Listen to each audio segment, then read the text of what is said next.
kemarin akhirnya membuat citra Banser itu menjadi jelek ya. Iya.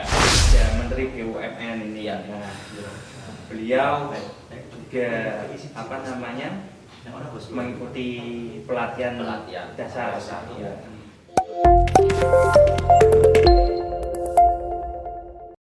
Assalamualaikum warahmatullahi wabarakatuh. Waalaikumsalam warahmatullahi Bismillah, wabarakatuh. alhamdulillah, wassalatu ala rasulillah, la haula wala quwata illa billah, amma ba'du. Rabbi shrahli sodari wa yassirli amri walul uqdatam min lisani yafqahu qawli, amin. Yang saya cintai sahabat-sahabat Ansor dimanapun Anda berada, pada kesempatan kali ini bersama saya Andi Fahrul Rozi dalam acara atau kegiatan ngopodcast ya yang ada di channel Condro TV. Condro TV. Nah, dalam kesempatan kali ini kita akan membahas mengenai Banser ya, apa itu Banser, apa itu tugas dan fungsi Banser itu sendiri. Nah, sebelum kita lanjut, jangan lupa untuk subscribe, like, dan komen, serta aktifkan tombol lonceng notifikasi agar sahabat-sahabat sekalian tidak ketinggalan informasi terbaru dari channel Condro TV. Nah, untuk pembahasan kali ini tentang Banser, ini di samping saya ada sahabat yaitu Komandan Kasat Koryon Wonobengo, sahabat atau Komandan Irfan. Gimana Komandan? Keadaannya sehat hari ini? Alhamdulillah sehat. Puasanya lancar? Lancar. Oh ya, baik. Nah ini Dan, kita membahas masalah tentang kebanseran ya. Dalam kurun waktu beberapa tahun ini Banser ini menjadi sorotan ya, apalagi 3 tahun terakhir. Nah, dalam 3 tahun terakhir ini, tepatnya pada Pilpres ya, pemilihan presiden tahun 2019, ini ada 2 kubu, yaitu kubu nomor 1 dan kubu nomor 2. Kalau saya sebagai orang awam, ini memandang kubu nomor 2 ini cenderung didukung oleh ormas agama ini yang sifatnya atau haluannya sangat keras. Ya. Kemudian saya juga melihat lagi di Nahdlatul Ulama, terutama di Banser ini cenderung mendukung kubu nomor 1 yang lebih moderat, toleran, juga tidak terlalu radikal seperti itu. Betul. Nah, pada saat itu kan baik di media sosial ya, baik di Instagram ataupun di Facebook dan di YouTube, ini banyak bersebaran cyber ya. Ini menceritakan atau menampilkan Banser itu hal-hal yang negatif mengenai tentang kebanseran. Nah, di sini saya sebagai orang biasa yang baru ingin mengetahui tentang Banser, ini apa sih tugas utama Banser itu? Nah, Banser itu apa? Bisa dijelaskan? Baik, terima kasih ya buat sahabat Andi.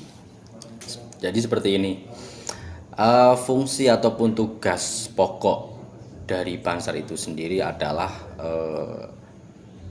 pengamanan yang sifatnya itu global, seperti halnya kita itu adalah kader inti dari Ansor, yang mana Banser itu sendiri adalah semi seperti keamanan negara seperti polisi, TNI, seperti itulah. Cuman kita dari segi itunya di bawah polisi dan TNI untuk keamanan negara. Nah, kita itu sifatnya hal-hal yang kayak di jalan raya, misalkan ada kemacetan, terus ada yang sifat sosial kayak bencana alam, kita selalu eksistensi di bidang itu gitu loh. Jadi keamanan apapun yang nantinya dibutuhkan di masyarakat, kita sebagai Banser itu adalah siap di garda terdepannya. Seperti itulah fungsi dan tugas pokok dari Banser itu sendiri. Oh, Seperti iya. itu. Baik, berarti Banser ini adalah sebuah kesatuan ya, Iya, kesatuan. dari Ansor. Kader Nah, inti dari Ansor oh itu iya, sendiri. Iya. ini tugasnya sebagai pengamanan. Iya, pengamanan. Nah, berarti pada saat Pilpres ini kan mungkin Iya.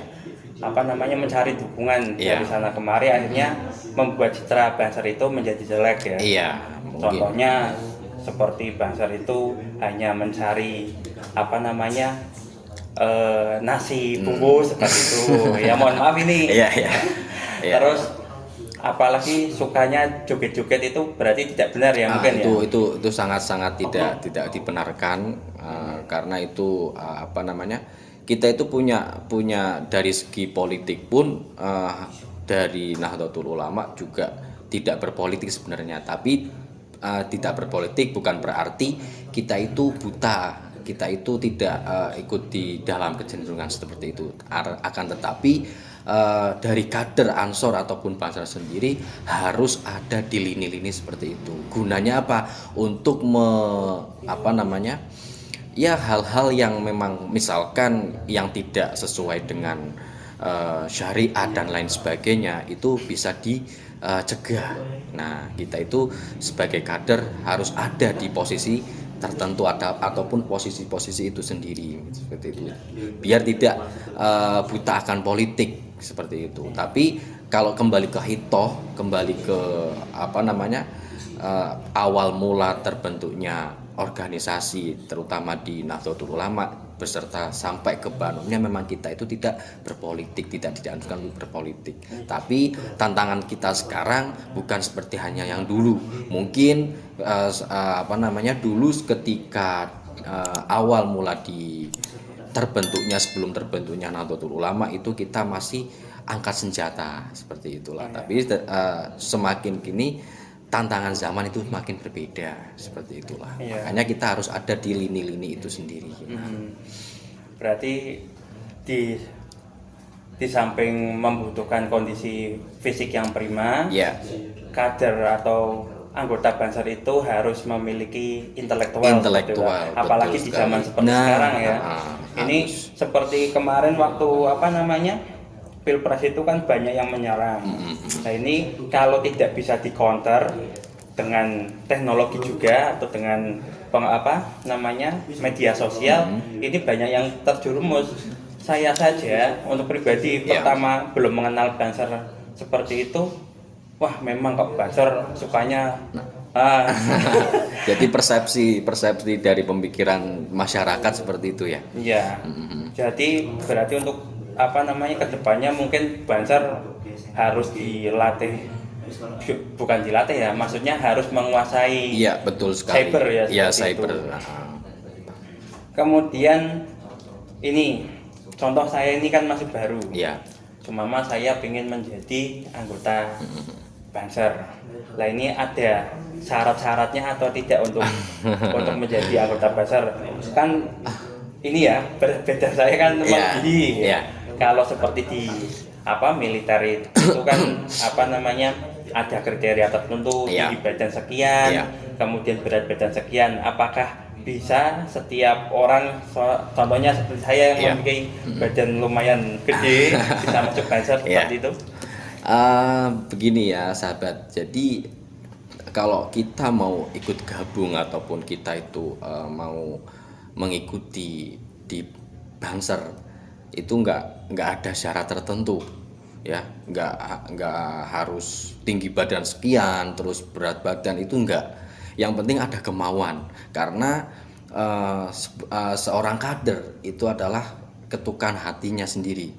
Jadi masyarakat kenapa sekarang banyak kan baik Ansor ataupun Banser di kalangan kita, dan intinya di wilayah kita sendiri terutama di Wonopringgo dan sekitarnya itu kan banyak. Tetapi di situ pemuda pun masih belum ada yang mau ikut Sedangkan kita nggak ada persyaratan ketika mau masuk ke Banser, mau ikut Banser harus tinggi badan sekian, terus harus apa namanya mempunyai postur yang sekian. Enggak ada.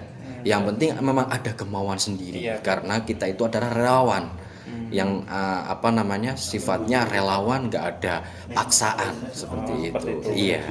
Berarti memang berasal dari hati nurani. Hati nurani sendiri. Oh, berarti Iya. ya alhamdulillah Iya. kalau saya minat bisa mengikuti Banser. Bisa, boleh. Ini kan yang terbaru ya ini ya, ada Menteri BUMN ini. Iya. Ya. Beliau juga apa namanya mengikuti pelatihan dasar. Iya. Di Klasar ini berarti siapapun saja boleh. Asalkan memiliki kemauan dan berasal dari Iya, betul sekali. untuk mengabdi pada Nahdlatul Ulama seperti itu. Iya, seperti itu. Ya, betul. Lah apa namanya dalam Banser sendiri kan sifatnya itu semi militer ya. Iya, betul. Dilihat dari segi pakaian, Iya. juga postur tubuh Iya. rata-rata anggotanya. Ini dalam militer kan ada tingkatan-tingkatan seperti itu. Betul sekali. Nah, apakah di Banser itu ada tingkatan mulai mungkin dari pertama masuk, kemudian sampai pemimpin tertinggi? Iya. Itu apa saja, Komandan? Ya, jadi seperti ini di Banser pun sama. Jadi kita sebagai kader inti Ansor yang mana keamanan negara pun banyak dari beberapa angkatan darat, ya kan. Kalau kita berbicara ke keamanan negara dulu, seperti di TNI kan ada angkatan darat, ada angkatan laut, terus ada apa namanya yang kayak ya kalau polisi itu ada di apa namanya di jalan raya, itu di Banser pun ada. Oh, ada. Ada. Seperti kalau kita di tangga bencana seperti Bagana yang disebut di Banser itu adalah Bagana. Banser tangga bencana itu unit yang memang khusus untuk apa namanya membantu di bencana alam, baik itu banjir, tanah longsor dan lain sebagainya. Itu kita dari Banser ada unitnya. Begitu juga di Balantas misalkan. Di apa namanya kita dibutuhkan di lalu lintas. Kita dari unit Banser pun ada namanya Balantas. Nah, itu memang khusus memang nanti membantu polisi yang di keamanan jalan raya seperti itu. Kemudian ada yang bagian misalkan tata acara, terus keprotokoleran itu ada di apa namanya di Banser pun ada. Unitnya ada protokoler. Seperti yang saya pakai kenakan ini adalah salah satu unit yang ada di Banser yaitu protokoler. Nah, adapun jenjangnya ya kita kalau mau masuk di Banser itu adalah ya seperti yang tadi apa namanya Bapak Menteri itu ya kan mengikuti pendidikan pelatihan dasar. Nah, itu dasar kita untuk masuk dulu.